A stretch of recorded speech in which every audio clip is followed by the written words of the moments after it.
Danke bafethu, welcome back to Nkuli Soccer. Ngicela ningakhohlwa bafethu ukulike ni-subscribe. Breaking news bafethu ezibuhlungu eziphuma lapha eNaturena ukuthi uDotli ngeke simbone edlala ku-Kaizer Chiefs this year. UCedric Kaizer, coach e-Kaizer Chiefs bafethu beyikhulume ngaye week ago of couple of days ago athi uzoba ready laphana phakathi noNovember.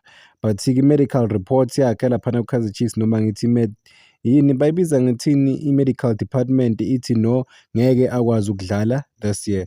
Angaba kusho ukuthi kusazojima ne-team but-ke kancane kancane possibly angadlala next year i-league mayibuya but okwamanje akana-chance ukuthi adlale for i-Kaizer Chiefs kulo nyaka.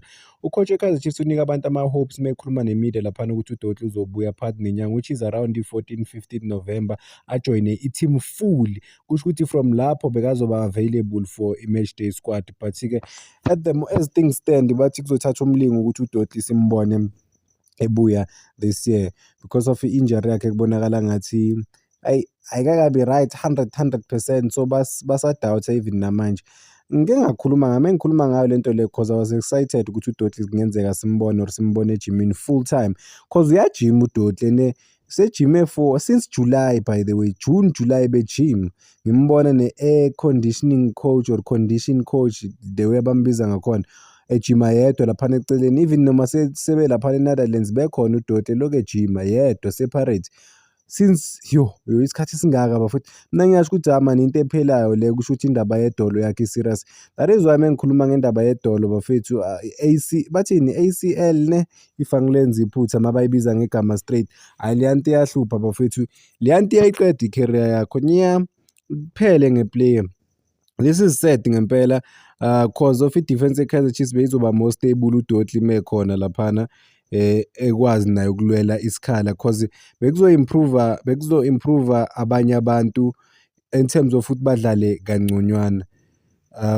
But-ke yeah, as things stand akabuyi uDotli okwamanje. Sithemba ukuthi lento yakhe ngeke ibe worse cause manje idolo malimhlupha kanje or lingabuyi uthi yena make confirm uthi akulo ama-pain akasawezwa at all, so into bemhlupha i-pain angithi, so alisekho i-pain leli bekalizwa uDotli. So let's hope January February uzokwazi ukubuya bafethu alwele isikhundla sakhe lapha no-Kaizer Chiefs cause siyazi ukuthi i-talent unalo kakhulu. But-ke le ndaba yakhe yedolo le izoba i-problem ngempela because of manje uthatha isikhathi ukurecover mengaphinda futhi athinteke laphana edolweni uthatha isikhathi esingakanani. But simfisela inhlanhla umfowethu bafethu, izinto ezisoze buhlungu ngempela masizizwa cause thina I was expecting ukuthi possibly maybe angalwela isikhala sakhe salaphana ku-AFCON but-ke lokho ngeke kusenzeka bafethu. This is just sad for yena umfowethu, ngimfisela inhlanhla mina ukuthi ejime laphana abuye cause I was thinking ukuthi because of beloke ejima yedwa ngoJuly June bekuthiwa uyabuya sokuNovember manje lutho. Kusho ukuthi sothola enye i-report futhi lese in 2 weeks time kuthiwa hayi uyabuya uDotli ngoba ejimini uzombona uDotli bafethu, uzombona ngeke uhlale ungamboni but ujima yedwa eceleni uDotli ukhona ejimini njalo. Ingabi career ending lento le cause mncane lo muntu lona usasenabo ma-10 years plus egaming ku-professional setup but-ke i-injury so mayikuthola vele bafethu ingaqeda kwasani. So that is why ngisho ukuthi ngimfisela inhlanhla umfowethu. Kaizer Chiefs this year bafethu idile this season masingabala nje bonke abantu abangekho available for i-Kaizer Chiefs aba-expected ukuthi babe available or bekumele babe khona but abekho. Singabala abaningi even namanje khona uMarco oqeda ukubuya ku-injury seyajima naye ne-team, asazi ukuthi uzoba available nini for i-match day squad but I think noMarco uzoba available soon. Kuzoya nge-team ukuthi yona bazoqala nini ukumselect but yeah, it's also said ngapha badila ne-injury kaGiven Msimango, ngapha badila ne-injury kaMayo manje nabo Cheslett Shinga bake bathinteka earlier on, noMcCarthy laphana emuva uke wathinteka. hhayi angiyazi into enje mina ukuthi ibhadi noma yini manje angisazi ngempela. Ama-injuries angaka njalo kuthinteka abantu, njalo kulimala abantu. Abakaze ku-Kaizer Chiefs baba lokhunjani, baba-available bonke abadlali bakhona, noma kuthiwa-ke hhayi bonke but-ke ama-injuries njalo, ama-injuries like maningi kakhulu. Kuphola lo kulimale lo, kuphole lo kulimale lo. Thabiso Munyane naye uke wathinteka, but hhayi asindlule ey'ndabeni ezibuhlungu bafethu ama-injury singene kwezinye. Siyazi ukuthi i-international break vele yiyo lena bafethu, but-ke abadlali aba-selectwe for ama-national team abaphumuli bona.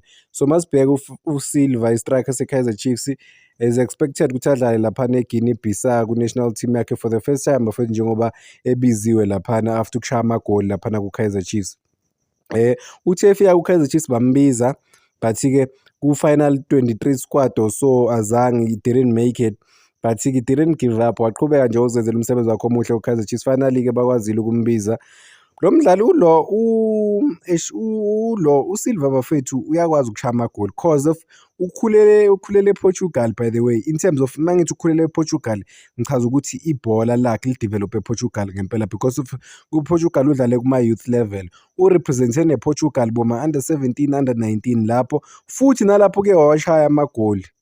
So ku-under 19 yakhona ushaye 2 goals. So umuntu menikwe opportunity ukuthi adlale uyaziprova ngempela ukuthi uyakwazi ukuwashaya amagoli for i-Kaizer Chiefs. Even nakuma-international la buya khona kubo-Portugal uwashayile amagoli. So umuntu ngempela abanga-builder something around yena. Mabangakwazi nje ukuhlakanipha bafethu ukuthi ba-make sure ukuthi usendaweni e-right, state of mind, nanokuthi bamnike ama-opportunities, i-Kaizer Chiefs izodla kakhulu. Mina I didn't predict ukuthi angashaya amagoli angakhi, but ngithe i-striker, umuntu omusha ethimini, still brand new, cabanga umusha ethimini ukwazi ukushaya more than 10 goals, i-success leyo season leyo.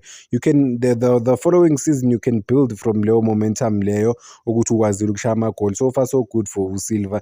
I-Kaizer Chiefs-ke bafethu iyawa-create ama-opportunities like, but-ke iyawageja ama-opportunity. Ngibona ama-stats lana bafethu ama-stats e-Kaizer Chiefs awarishayo, ba-create big chances, abasebawagejile already awu-13. La sikhuluma ngama-chances bekumele bawa-convert, but-ke bawagejile ama-moments this season, and ku-Betway Premiership kuphela.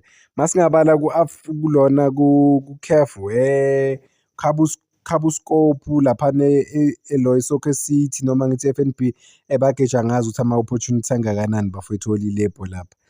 Angazi boma-6 or nga-clear cut chance. uSilva that day ngiyakhumbula athola ama-opportunities awu-2. Eyokuqala i-golden opportunity 1-on-1 no-goalkeeper bambamba. Esi-2 wabhayiziswa i-trapping, azange akwazi ukulitrapha kahle ibhola la stuck angazi kanjani. Ulapha inside not 18 area, inside 16 area. So maningi ama-opportunities abahlulekile ukuwathatha, but-ke njengoba ngishilo ukuthi beza kahle, we just have to wait and see ukubona ukuthi abafana bazo-react-a kanjani nanokuthi bazo-responda kanjani. Sibonile laphana ku-Kaizer Chiefs ukuthi basuspende abanye abadlali. Bakhona-ke abadlali abanama-yellow card so far, banama-yellow card, ayiba-reckless nabo abafana be-Chiefs bafethu in terms of ama-yellow card. Banama-yellow card ayi-20 something, close to 25, 26 lapho already this season. Hhayi, kumele bazame ukuminimize kule nto le yabo ukuthi bathole ama-yellow card man, unnecessary. Cause uma ubheka Inacio Miguel unama-yellow card awu-4, already ku-suspension angisho, azange adlale kuleya game, kwenye igame because of ku-suspension. So and usikhumbule ukuthi Inacio Miguel azange adlale futhi wonke ama-game, khona nala bekanenkinga khona i-injury, azange adlale lawo ma-game lawo, mebuya kulabantu be-complain khona ukuthi wayereplace uKwinika. So if udlale wonke lama-games u-Inacio Miguel ngabe unama-yellow card awungakhi. Then nomthetho-ke nawo unama-yellow card awu-3, noMakhathi unama-yellow card awu-3, then abana-2 yellow cards uNgcobo, uNdlovu, uVilakazi, then nabanye-ke bafethu oThabiso Munyane, du Preez, Peterson, Frosler, Duba, nabanye banawo ama-yellow card. So they have to minimize kulezi zinto zabo bafethu ukuthi bathole ama-yellow card unnecessary. Ukuthi manje sebazosuspendwa-ke ukuthi i-team-ke bangabi available ethimini. I-team idinga everyone ukuthi akwazi ukurepresent i-team, akwazi ukukhompitha, nokudeliver man for i-team, because it's very very important to have isquad sonke, almost wonke umuntu. I mean umuntu ngcono aphume nge-injury or angabi available nge-injury. Imagine uthola ama-yellow card unnecessary amanye. Futhi-ke lawa iNacho Miguel bafethu abheda kakhulu. Wonke uNacho Miguel ama-yellow card awatholile ubamba abantu ngamajezi wonke. Imagine unike nayizwaphi lento le bafethu. Udonsa umuntu njalo wena udonsa umuntu ngejezi njalo. Ubadonsela e-center, ubadonsela kuma-touchline le kule line yase-center le ku-touchline uyamdonsa umuntu uzibuza ukuthi hayi mfethu where is the intelligence? Minimize indaba yakho lokuthi uthola ama-yellow card it's not good for wena. Yeah, but-ke sithemba ukuthi bazo-improve. Amagoli bawashayile this season, ama-stats wabo amagoli. Obviously they could have scored more goals to be fair. Already this season banamagoli awu-13 laphana eligini. But-ke banabadlali like say aba-different bafethu abadlali sebashaya amagoli. Akusiwo umuntu oyedwa abawu-3 abathembele kubo. Igoli lingeza noma ubani laphana ku-Kaizer Chiefs. So onamagoli amaningi vele obviously siyazi ayi-4 uSilva and then awu-3 eligini bafethu uShabalala and then-ke uNgcobo una-1. Sikhumbule ukuthi walishaya nge-free kick. noNdlovu naye siyakhumbula wangena wakwazi ukushaya i-first goal yakhe eKaizer Chiefs. noSireni unegoli elihle kakhulu. uMayo naye siyalikhumbula igoli lakhe. noVilakazi unegoli elihle kakhulu-ke laphana eligini. noLilepo wakwazi uLilepo there was a time la uLilepo balandelana noSireni bageja ama-penalty. Bagejwa noma babanjwa lapho nje. But they could not convert ama-penalties. Kaizer Chiefs ngabi na-more goals to be fair, even nama-opportunities abawa-create-ile. So far bana-22 points eligini, badlala 11 games bawine kawu-6. Basashawe kanye kuphela, just ama-draw nje bawa-frustrate ama-fans. It has not been a bad season for i-Kaizer Chiefs. Yilapho nalapho nje kumele baqondise khona, otherwise baku-track e-right ngempela ukuthi babe ne-season e-right. Yingakho mina mengikhuluma ngabo ngisho ukuthi bazocompete labantu laba, they are there. I mean everything is there for the taking, man. It's up to them ukuthi bakwazi ukureacta kahle nanokuthi consistency yabo be key in terms of like pushing for izinto, ukuphusha ngempela ukuthi bakwazi ukulwa bafowethu. So we'll just have to watch iligi mayibuye. Okay, iligi izodlala ngabo-20 something but kunama-commitment waku-CAF asazi ukuthi Kaizer Chiefs izomove ama-games kanjani. We just have to wait and see ukuthi bazobeka izinto kanjani. And then-ke but-ke once kwaphela i-AFCON iligi ibuyile nama-cup competitions. Okay, ngizovala namhlanje okay angakavali but-ke I wanna take you guys back. George Libiso, number 17. One of the most celebrated stars. In fact, he was a young star when he started with Kaizer Chiefs. He was one of the youngest. But ekugcineni sabona ukuthi indlela yakhe neKaizer Chiefs yahamba kanjani noma yaphela kanjani. La eyishiya iKaizer Chiefs bafethu ejoin iMamelodi Sundowns because of iMamelodi Sundowns i-home team yakhe. Mesho umfowethu nanokuthi uPitso wamconvince ukuthi eze. Kaizer Chiefs yam-offera something. Uthi yena iKaizer Chiefs yam-offera imali more than iMamelodi Sundowns, isingazi. But kusho yena and then wayishiya kanjalo iKaizer Chiefs bafethu wachuza iMamelodi Sundowns. We know ukuthi uGeorge Libisi kuMamelodi Sundowns into azange zimahambele kahle bafethu. And then after lokho wazithola, I think after lokho wazithola e-United kuMamelodi Sundowns wabhayiziseka ngathi contract bayi-cancel or kwenzakalani but wagcina ukudlala uGeorge Libisi e-United States during i-pandemic. I still remember waba nama-moments wakhe laphana e-America bafethu, to be fair waba nama-moments of brilliance. Siyawakhumbula lawo ma-moments of brilliance wakhe wase-America. But yeah, since while he left iKaizer Chiefs izinto azange zifane, career kazange ifane. Do you see him as a Kaizer Chiefs legend? Would he be remembered as one of Kaizer Chiefs greats, or because of i-journey yakhe neMamelodi Sundowns he will be seen as maybe umuntu weMamelodi Sundowns? Akusiwuye kuGeorge Libisi kuphela bafethu, noGeorge Maluleka same thing nabo baku-Kaizer Chiefs but basana neMamelodi Sundowns. And iKaizer Chiefs isabadingi, isaba-offer ama-contracts. You know, ibhola libuhlungu because of manje alinaqiniso. uGeorge Maluleka maybe bekangahlala neKaizer Chiefs but guess what, thola ukuthi izinto vele bengeke zimahambele kahle kuKaizer Chiefs at the time. Ngikhumbula ngikhuluma ngaye, I think ngikhulume ngaye a month ago, ngasho ukuthi laphana Kaizer Chiefs uGeorge Maluleka bamenza naye ne-vice captain or one of the leaders kuKaizer Chiefs but still ekugcineni wabajikela wasayina i-pre-contract neMamelodi Sundowns. ama-fans we-Kaizer Chiefs ngeke ayikhohlwe leyo moment because of bathi babelieve ukuthi if uGeorge Maluleka bekhona ngabe i-Kaizer Chiefs iyakwazi ukuthi iwine i-league ibhithe iMamelodi Sundowns. Because at some point bebalida ngamapoint amaningi but amapoint aloke ehla. Last game of the season badlala neBaroka. I still remember ukuthi uKambala noma ubani washaya igoli lokudina iKaizer Chiefs championship. So uGeorge Libisi, uGeorge Maluleka mabacabanga ngabo futhi ke kuwese ngoGeorge Maluleka bafethu kuwese ngaye mabacabanga indaba ye-league ukuthi bayiluza kanjani. Ba-blame yena. But ke bafethu, I think we have to be honest. We have to be honest and say, okay, linga-blamewa iplayer lot ukuthi okay wena wenza ukuthi iKaizer Chiefs ingawini league, but what about laba babedlala bona bathola ama-opportunities because yibo they could not kill off igame against iBaroka. I remember uKhamabhili he scored but he also got amanye ama-opportunities, could not convert those opportunities. It was not just to come, I think it's him as well, but something offish, and then Mamelodi Sundowns yakwazi ukubabhitha to the championship.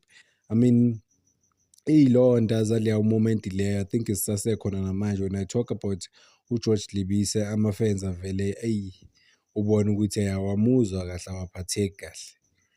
But yeah, maningi at the same time iKaizer Chiefs ne bona laba bayale basuka baphethe iKaizer Chiefs, but kangakanani ama-players asuke kuMamelodi Sundowns aba-offer i-contract but bona ba-choose iKaizer Chiefs. We don't know ngempela, but I think uPitso Msimane bathi king yama-mind games. Yiyo ama-mind games awadlalile-ke la neKaizer Chiefs ukuthi okay bagijimisa iligi bonke, but guess what, bona uzobabamba ngama-player wabo ukuthi uzosayina iplayer labo during the peak of ubona ukuthi bagijimisa iligi. And for me, I think uGeorge Maluleka, it was just about imali, to be fair. Mamelodi Sundowns maybe at the time offering 30 ukuhlakanipha, and then may back offer maybe iKaizer Chiefs wabona ukuthi no. So yeah, ziyakhala ebholeni bafethu, but umuntu akalahlwa. Ngiyambona uGeorge Maluleka naye uyazisebenzela ko-Betway, uyi-ambassador, uyakhuluma ngezinto zebhola. Possibly maybe ngingambona but yeah, ukumbuza ngendaba yeKaizer Chiefs because you're going everywhere he goes bambuza ngendaba yeKaizer Chiefs, but because I get to see him sometimes, I will maybe I will try ukumbuza izinto ezimbalwa.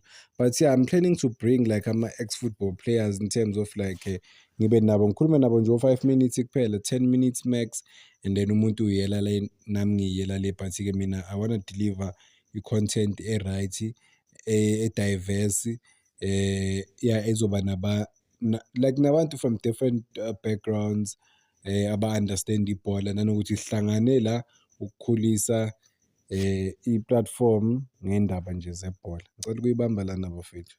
Danko, cela ningekhohlwe uku-like and subscribe. It's making sure ukuthi le page lifika ku-15,000 subscribers.